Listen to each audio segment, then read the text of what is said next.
इन दिनों भी हम विवाह के कुछ प्रकार देखते हैं, जैसे लव मैरिज, अरेंज मैरिज या कई बार कुछ जोड़े घर से भागकर मंदिर में या कोर्ट में विवाह कर लेते हैं। शास्त्रों में विवाह 8 प्रकार के बताए गए हैं। मनुस्मृति का श्लोक है, ब्राह्मो देवस्तथैवार्षः प्राजापत्यस्तथासुरः गांधर्वो राक्षसश्चैव पैशाश्चर्चाष्टमो अधमः। 8 प्रकार का विवाह होता है। एक ब्राह्म, दूसरा देव, तीसरा आर्ष, चौथा प्रजापत्य, पांचवा असुर, छठा गंधर्व, सातवां राक्षस, आठवां पैशाच। इनमें से ब्रह्म विवाह वह है कि वर कन्या दोनों यथावत पूर्ण विद्वान, धार्मिक और सुशील हों। उनका परस्पर प्रसन्नता से विवाह होना ब्राह्म कहलाता है। विस्तृत यज्ञ करके ऋत्विक के कर्म करते हुए जामाता को अलंकार युक्त कन्या का देना देव कहलाता है। वर से कुछ लेके विवाह होना आर्ष विवाह कहलाता है। दोनों का विवाह धर्म की वृद्धि के अर्थ होना प्राजापत्य विवाह है। वर और कन्या को कुछ देकर विवाह करना आसुर विवाह कहलाता है। अनियमित, असमय, किसी कारण से दोनों की इच्छा पूर्वक वर कन्या का परस्पर संयोग हो जाना गांधर्व विवाह है।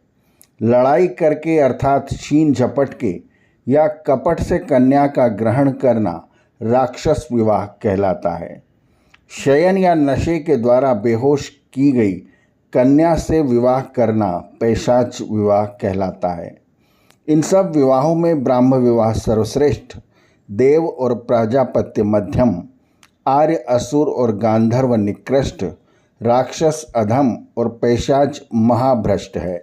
सत्यार्थ प्रकाश के चतुर्थ समुल्लास में इसी विषय पर आगे महर्षि दयानंद सरस्वती लिखते हैं, जब कन्या या वर के विवाह का समय हो, अर्थात जब 1 वर्ष या 6 महीने विद्या पूरी होने में शेष रहें, तब उन कन्या और उन कुमारों का प्रतिबिंब अर्थात जिसको फोटोग्राफ कहते हैं अथवा प्रतिकृति उतार के कन्याओं की अध्यापिकाओं के पास कुमारों की और लड़कों के अध्यापकों के पास लड़कियों की प्रतिकृति भेज देवें।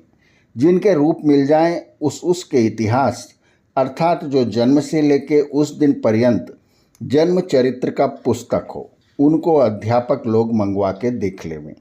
जब दोनों के गुणकर्म सदृश हों, तब जिसके साथ जिसका विवाह होना योग्य समझें, उस पुरुष और कन्या का प्रतिबिंब और इतिहास कन्या और वर के हाथ में देवें और कहें कि इसमें जो तुम्हारा अभिप्राय हो हमको विदित कर देना। जब उन दोनों का निश्चय परस्पर विवाह करने का हो जाए, तब उन दोनों का समावर्तन एक ही समय में होवे। जो वे दोनों अध्यापकों के सामने विवाह करना चाहें तो वहाँ, नहीं तो कन्या के माता पिता के घर में विवाह होना योग्य है। स्पष्ट है कि विवाह के संबंध में शास्त्रों में गुण कर्म स्वभाव के मिलान का कहा गया है। कुंडली मिलान और मुहूर्त के बारे में कुछ नहीं कहा।